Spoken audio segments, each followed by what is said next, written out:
Hey family, welcome to another edition of Lessons in Shock Black Trauma, brought to you by blacktraumagpt.com and researched by Reverend Dr. Philippe Shock Matthews. This is a safe black space for healing the distinct trauma experienced by first frequency black and African people in the diaspora. Today, we begin a powerful four-part journey exploring Dr. Sebi and the legacy of black healing. This isn't just a story about herbs and alternative medicine. This is a story about spiritual resistance, cultural reclamation, and the divine right of black people to heal ourselves using the wisdom our ancestors preserved through centuries of oppression. Born Alfredo Darrington Bowman in 1933 in the village of Ilanga, Honduras, Dr. Sebi's early life was marked by the same chronic illnesses that plague our communities today. Diabetes, impotence, obesity, and asthma consumed his body. But these weren't just personal afflictions, they were manifestations of colonial trauma, the result of being disconnected from our ancestral foods, our indigenous healing practices, and our first frequency consciousness. When Western medicine failed him, Dr. Sebi sought healing from a Mexican herbalist who introduced him to plant-based protocols that transformed his life. This wasn't coincidence. This was divine intervention calling him back to the healing traditions that European colonization tried to erase from our collective memory.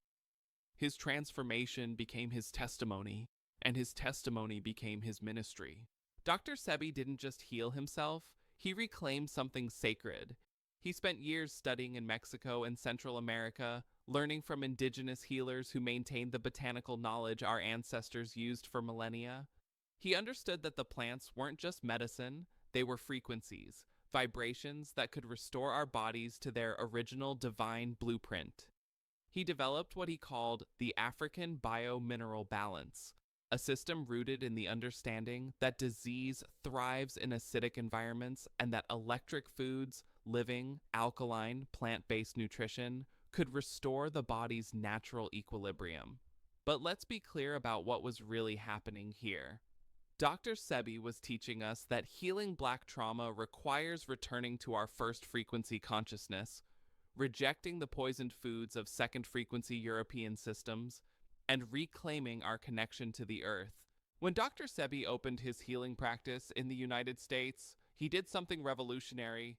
He offered hope to black people who had been abandoned by a medical system designed to profit from our sickness, not cure it. He treated people the hospitals had given up on. He spoke to the spiritual dimensions of illness that Western medicine refuses to acknowledge. And he told our people, "You are not broken. The system that feeds you is broken." In 1988, Dr. Sebi did something that shook the medical establishment to its core.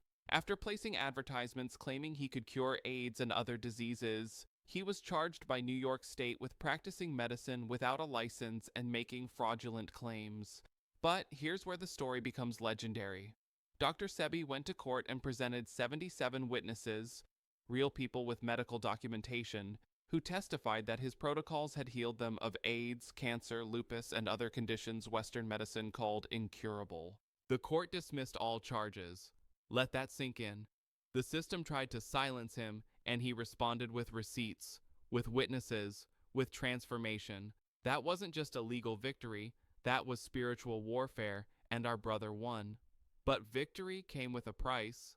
The more visible Dr. Sebi became, the more he was surveilled, investigated, and targeted. His compounds were raided, his reputation was attacked, and in 2016, while being held in Honduran custody on money laundering charges that many believe were fabricated, Dr. Sebi developed pneumonia and died, denied access to the very natural remedies he had spent his life perfecting. His death was not just a loss, it was a continuation of the pattern. Throughout history, whenever black healers, teachers, and liberators become too powerful, too effective at awakening our people, the system finds a way to neutralize them. From the African healers who were the first killed during slavery, to the herbalists burned as witches, to Dr. Sebi dying in custody, this is the trinity of black trauma manifesting in real time. But here's what they didn't understand. You cannot kill a frequency. Dr. Sebi's work didn't die with him. It amplified. His teachings spread through social media, through celebrity endorsements, through millions of black people who were tired of being sick, tired of being medicated, tired of being told there was no cure for the diseases ravaging our communities. Dr. Sebi's journey from sick man to master healer to martyred prophet is more than biography. It's a roadmap for radical self-evolution. It shows us that healing black trauma requires rejecting the systems that traumatized us, returning to the wisdom those systems tried to destroy, and trusting that our bodies know how to heal when given what they were designed to receive. His life asks us a profound question. What if the chronic diseases destroying black communities aren't inevitable? What if they're the result of being forced to eat foods that don't align with our genetic and spiritual frequencies? What if healing isn't about managing symptoms with pills, but about restoring our connection to the earth, to our ancestors, to our first frequency divinity? Read the entire 4-part series by clicking the link below.